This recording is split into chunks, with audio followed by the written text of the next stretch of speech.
কিছু কিছু content ক্রিয়েটরের video মানেই হলো রিপ্লাই কমেন্ট। তুমি যত বেশি সেখানে রিপ্লাই কমেন্ট করবে তত বেশি তোমার বন্ধু বাড়বে। তুমি যত বেশি তাদের পোস্টে তাদের ভিডিওতে রিপ্লাই কমেন্ট করবে তত বেশি তোমার এঙ্গেজমেন্ট বাড়বে, তত বেশি তোমার বন্ধু বাড়বে, তত বেশি তোমার ভিডিও ভাইরাল হবে। সব কিছুই হবে শুধু তাদের ভিডিওতে রিপ্লাই করো, তাদের ভিডিও শেয়ার করো অথবা 10টা করে কমেন্ট করে আসো। এই ধরনের কথা অনেক বড় বড় কন্টেন্ট ক্রিয়েটর বলে, আর তাদের ফলোয়ার সংখ্যাও অনেক বেশি, কারণ সেখানে সেই ধরনের ফলোয়ার্সরা পছন্দ করে। আর এই ভিডিওতে আমি সম্পূর্ণ বিষয়টি বুঝিয়ে দেবো যে রিপ্লাই কমেন্ট আসলে কি, সেখানে রিপ্লাই কমেন্ট করলে কার লাভ হয়, কেন লাভ হয়, সব কিছু বুঝিয়ে দেবো। যদি আপনার হাতে সময় থাকে তাহলে ভিডিওটা দেখবেন, সময় না থাকলে সেভ করে রাখবেন, শেয়ার করে রাখবেন, পরে দেখবেন। আর যদি হাতে একেবারেই সময় নেই, খুব তাড়াতাড়ি আপনি এগিয়ে যেতে চাইছেন, এত ভিডিও দেখার ধৈর্য নেই, তাহলে এই ভিডিওতে 10জনকে রিপ্লাই কমেন্ট করে চলে যান, আপনার কাজ হয়ে যাবে।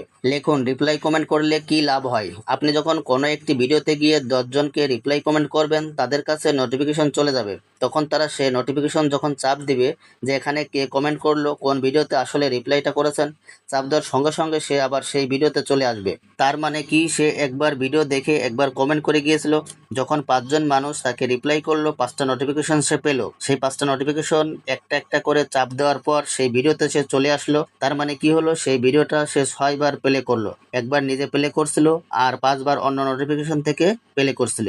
তার মানে ভিডিওটার ভিউজ বেড়ে গেল, বাড়লো কিনা, তাই না? তো ভিডিওর ভিউজ ও এঙ্গেজমেন্ট বেড়ে গেল।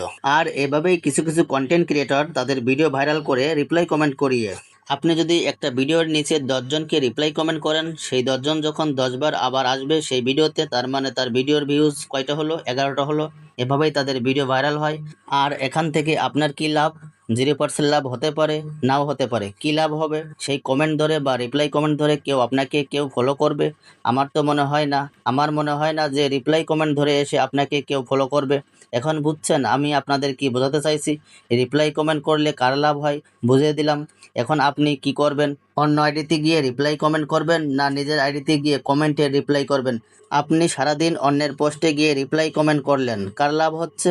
তার লাভ হচ্ছে আপনার জিরো। তাই আপনার পোস্টে যারা কমেন্ট করে তাদের রিপ্লাই কমেন্ট করেন, তাদের পোস্টে গিয়ে কমেন্ট করে আসুন, দেখবেন তারা এসে আপনাকে আরও ভালোবাসবে, আপনার এঙ্গেজমেন্ট বাড়বে, ভিউজ আরও বাড়বে। তাই নিজের এঙ্গেজমেন্ট বাড়ান, নিজের, অন্যের নয়। অনেক বড় বড় কন্টেন্ট ক্রিয়েটর আছে, আমার ভিডিওটা শেয়ার করে দেন, আপনার ভিউজ বাড়বে, আপনার ফলোয়ার বাড়বে, আপনার এঙ্গেজমেন্ট বাড়বে। এগুলো কিভাবে বলে তারা, ভাবতে অবাক লাগে। তাদের টপিক সবসময় এগুলোই থাকে। আমার এই ভিডিওটি শেয়ার করে দিবেন, একটা কমেন্ট করবেন, আপনার ফলোয়ার্স, এঙ্গেজমেন্ট ও ভিউজ বাড়বে। আর এই ফাঁদে নতুনরাই ফেসে যাবে, কারণ নতুনরা চায় তাড়াতাড়ি এগিয়ে যেতে, শিখতে চায় না। আপনি কি শিখতে চান? শেখার আগ্রহ আছে? তারা ভাবে যে এখানে রিপ্লাই কমেন্ট করি, এই করি, অমক করি, তমক করি, তাহলেই তো ভাইরাল হব আমি। এ তো শেখার কিছু নেই। তো আমি বলবো তাহলে আপনি সফলতা পাবেন না। ভিডিওটা ভালো লাগলে অবশ্যই শেয়ার করে দিবেন।